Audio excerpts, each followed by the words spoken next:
My name is Parker, and I want to tell you about an experience that permanently changed the way I see life. There are many humiliations a man might suffer, but nothing quite matches being struck by another man in front of your own family. It isn't just a slap across the face. It's your pride being trampled, your dignity crushed, your identity as a husband and a father stripped away in a single moment.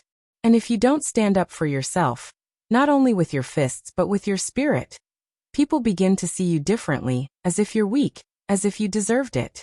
I know this firsthand because it happened to me, or almost did. It was the day my wife's lover raised his hand against me, right there in front of her, and in front of our little boy. In that instant, something raw and instinctive inside me came alive. He discovered quickly that there are certain lines you never cross without paying a price. But let me be clear. This isn't just a story about a slap. This is about betrayal that cut deeper than anything I'd ever imagined. It's about how life will sometimes kick you when you're already lying flat, and how you either stay down or find the strength to rise again. 6 years ago, I married Naomi. I was 28. She was 25. We were young, hopeful, and wildly in love. I'll never forget watching her walk down the aisle, radiant and full of promise. In that moment, it felt like I had everything I'd ever dreamed of. Not long after, she discovered she was pregnant. It wasn't something we had planned, but it felt like fate blessing us. We embraced it with open arms. Naomi chose to stay home during our son's early years, pouring herself into motherhood with dedication and grace that amazed me daily. I worked hard to support her. At the time, I had a steady corporate job. It wasn't glamorous, but it paid well, kept us comfortable, and gave us hope for the future. Those were golden days. We weren't wealthy, but we were content. We laughed, made plans, dreamed of a bigger house, maybe another child. For a while, we had that rare balance that so many chase but few ever truly find. Then everything changed. The company I had been loyal to for years was sold, and with the takeover came mass layoffs. I was one of them. Overnight, I was jobless. I didn't have time to wallow. Bills don't wait. I signed up for a ride-hailing service, driving people across town, sometimes even former colleagues in suits while I wore a badge with my name on it. At night, I tried building an online business through drop shipping. I studied courses, followed blueprints, invested what little I had left, but nothing took off. My savings dwindled, hope slipped away, and with each failed attempt, a piece of me broke. Naomi tried to be patient at first, but that patience wore thin. Her words changed, her tone shifted. I noticed not just in what she said, but in what she no longer said. She grew distant, colder. I knew she was tired. So was I. But I was still fighting every single day, and losing daily kills a man from the inside. Our conversations dried up. Affection vanished. We were two strangers sharing a roof and a child. The only thing that kept me grounded was my son. His laughter, his little hand gripping mine, the way he called me dad with pure joy. He was my anchor in the storm. But Naomi was drifting further away.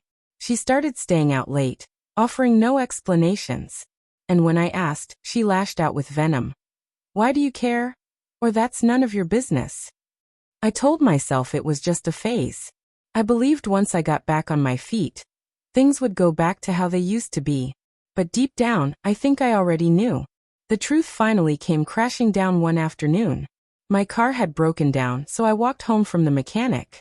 The house was empty, our son still at school. I sat quietly, trying to figure out how to stretch our last few dollars. Then I heard a car pull into the driveway. I peeked out the window, and my stomach dropped. Naomi stepped out of the passenger seat of a sleek silver sedan. Behind the wheel was a man I'd never seen before. She was smiling, relaxed. She leaned in, trying to get him to come inside, but he shook his head. Then, with a gut punch I'll never forget, he grabbed her waist, kissed her deeply, and called her a good girl, while she giggled. I couldn't breathe. Moments later, she walked in and froze when she saw me waiting. I didn't scream. I didn't throw things. I simply asked one question. How long has this been going on? She played dumb. I asked again. How long have you been cheating on me, Naomi? That's when her mask fell. She didn't deny it. She got defensive, even angry, as though I was the one who betrayed her. I didn't argue. I just walked into the bedroom and closed the door. In the days that followed, she didn't even bother hiding the affair anymore. She came and went freely, without excuses, without shame. She treated me like I was powerless, and in some ways she wasn't wrong. She had the stable job now.